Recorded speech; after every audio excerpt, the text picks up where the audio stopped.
Renard. Renard.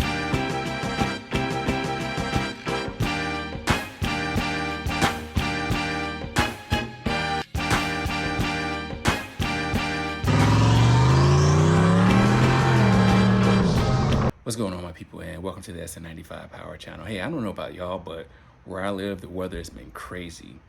In between the wildfire smoke and the dust getting all over that car, the drought, which I wasn't complaining about. I was telling people this, hey, don't complain about having some dry weather, because sooner or later, that rain is going to come, and that's kind of what's been happening.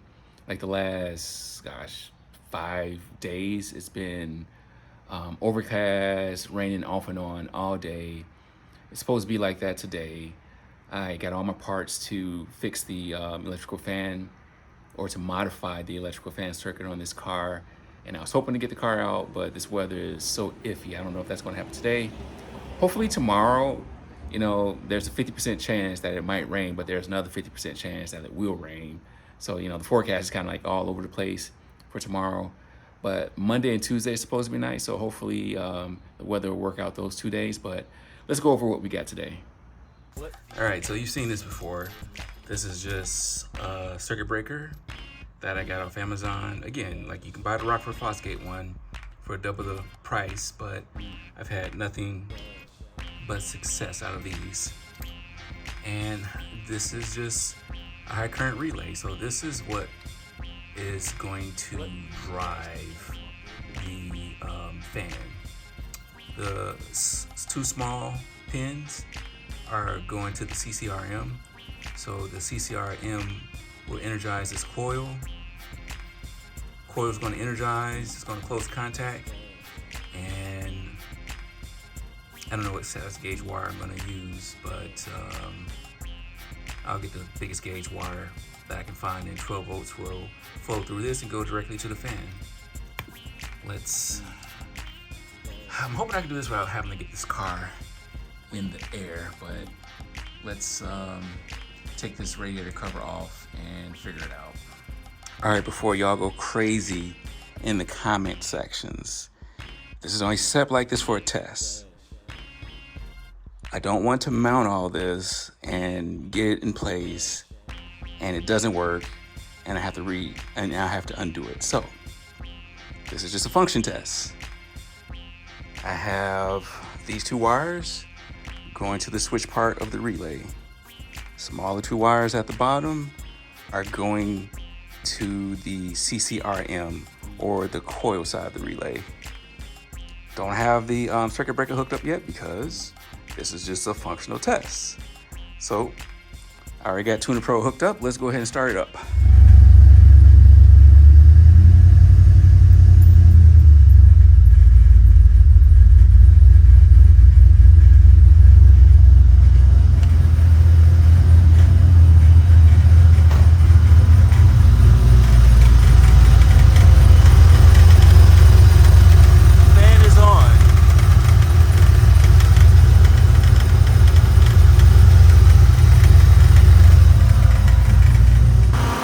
All right, so now I just need to let all this stuff cool down, because my thought is to, I don't know where I'm gonna mount it, honestly. Have to think about it for a little bit.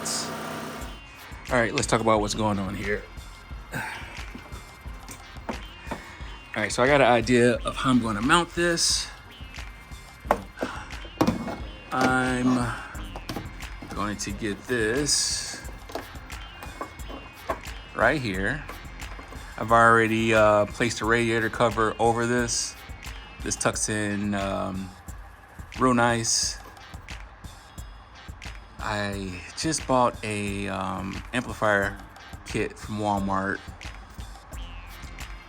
and so now I just have to continue to run the wires. These are my two wires from the constant control relay. This is the supply, this is the return. So now this is the 12 volt wire from the fan. I just gotta route that one side to a 12 volt source, then to the circuit breaker, and I think I'm gonna mount that down here on the inside of this scot rod panel, someplace that's fairly easy to get to. So if I have to reset the breaker, I can just press it right there. All right, here's the setup. I've got my relay over here.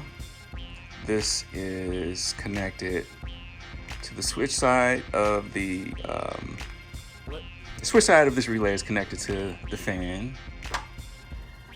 The coil side of this relay is connected to the CCRM.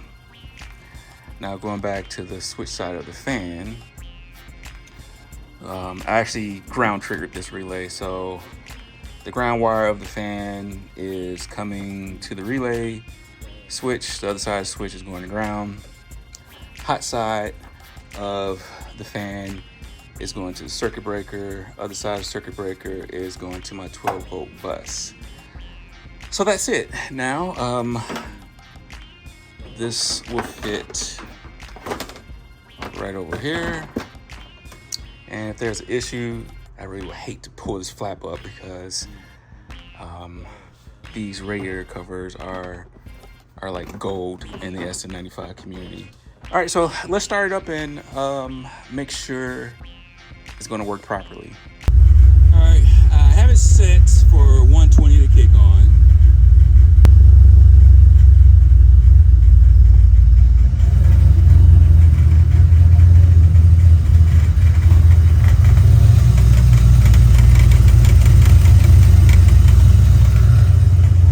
And it did not kick on. So I made a mistake. This has a diode in it, so you can't reverse the voltage. I flipped that around, and now it's running. I'm burping the system. I'm gonna let this run for a little while, try to burn off whatever. Hopefully, it won't burn off any more transmission fluid on those downpipe wraps because I removed a bunch of it. We'll see. We'll let this run for a while. I'll switch this back to the normal tune, and we'll put it down the ground and go for another ride. All right, let's see what this thing's gonna do. 206, I think I saw 208.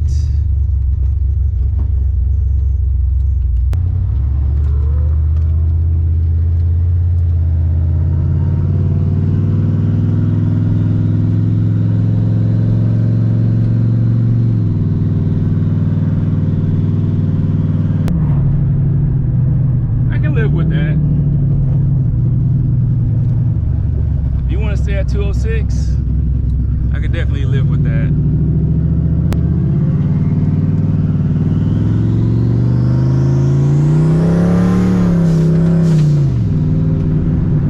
I might have to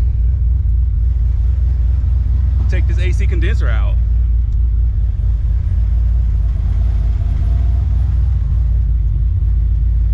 AC condenser could be blocking the airflow.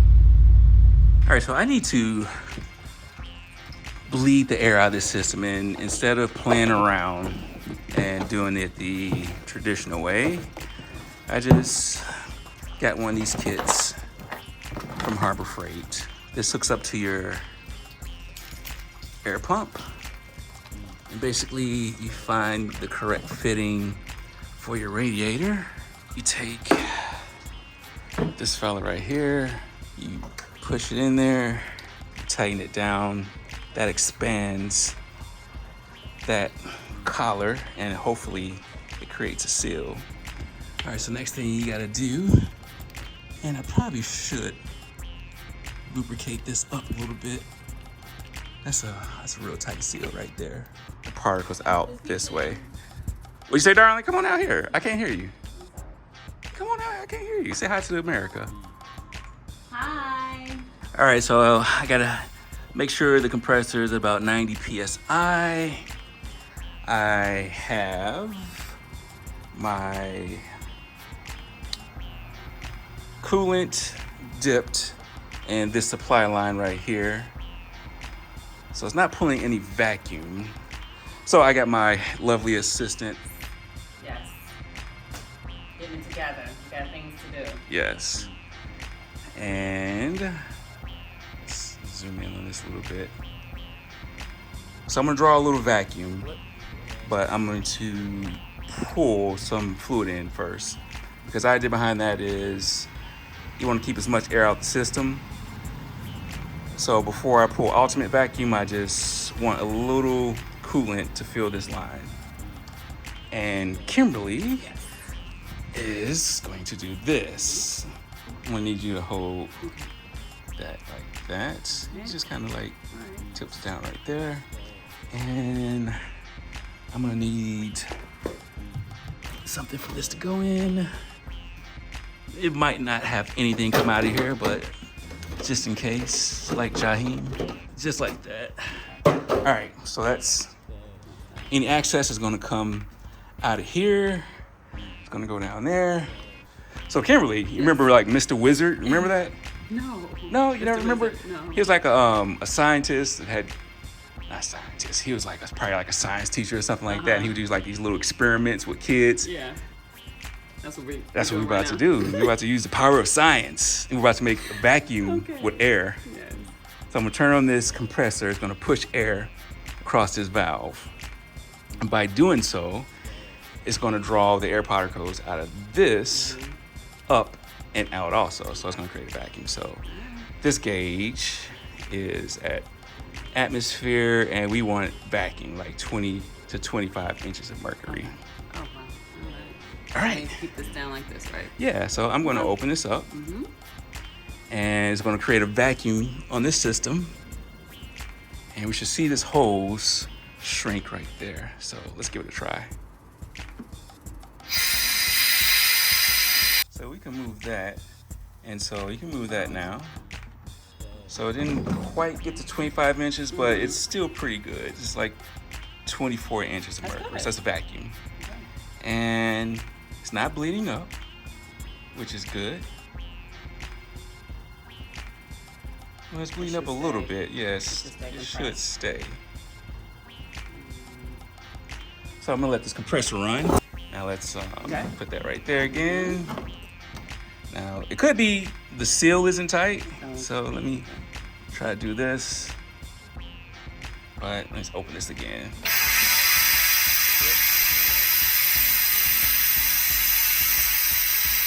Alright, full open. Yeah, we just kind of wait and see if it's going to hold. That means it's leaking someplace. I'm hearing that gurgle. Yeah. So I think my radiator might be bad.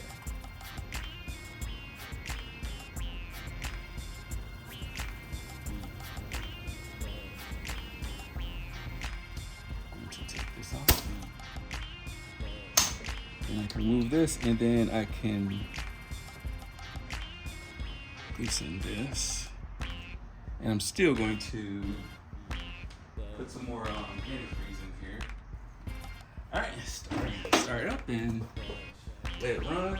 I don't have my computer, but You plugged it up, right? yes, sure. Okay.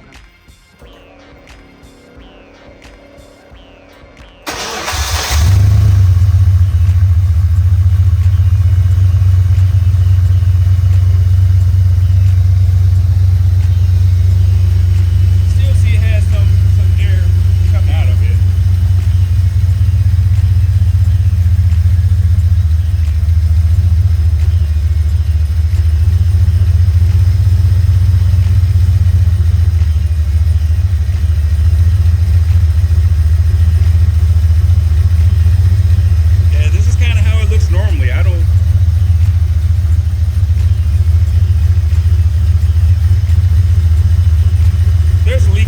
Someplace. I think it's actually the radiator.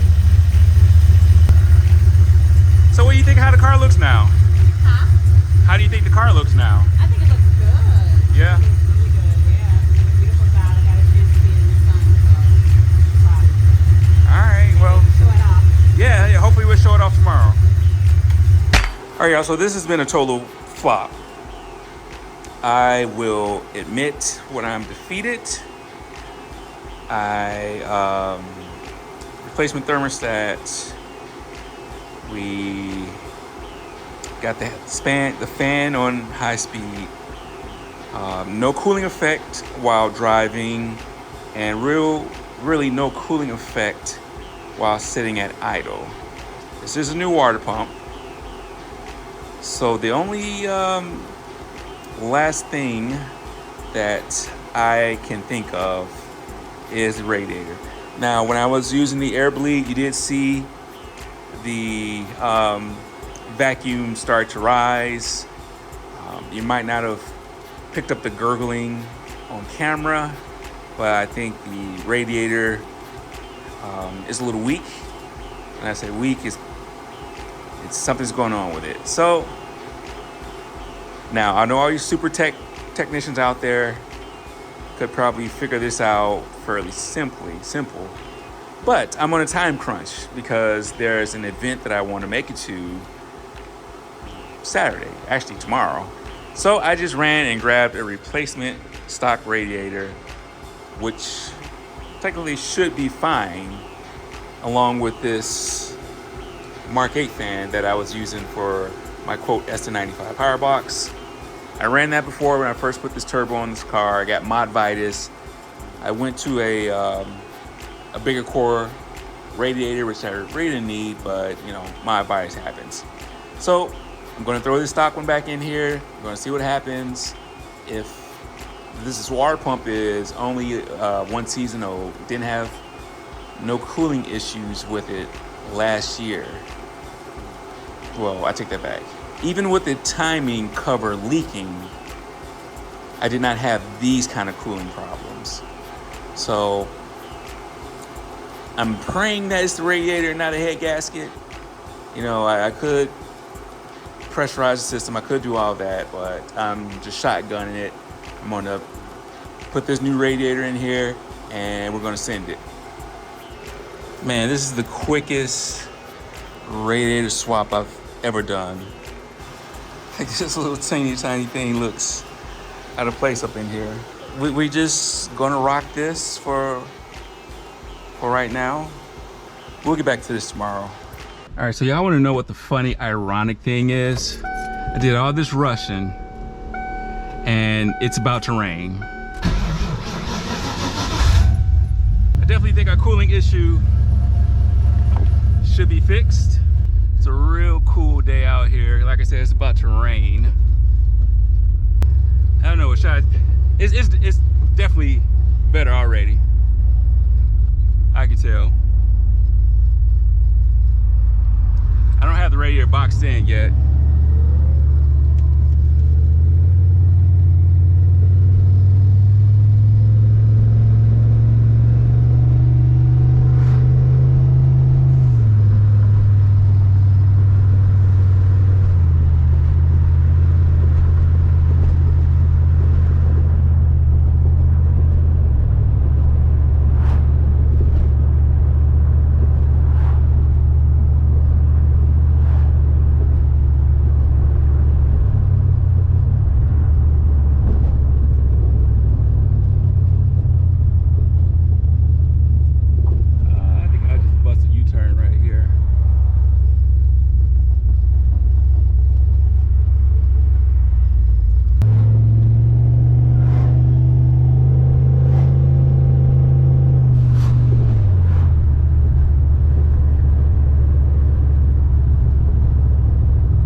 brake caliper will get unstuck.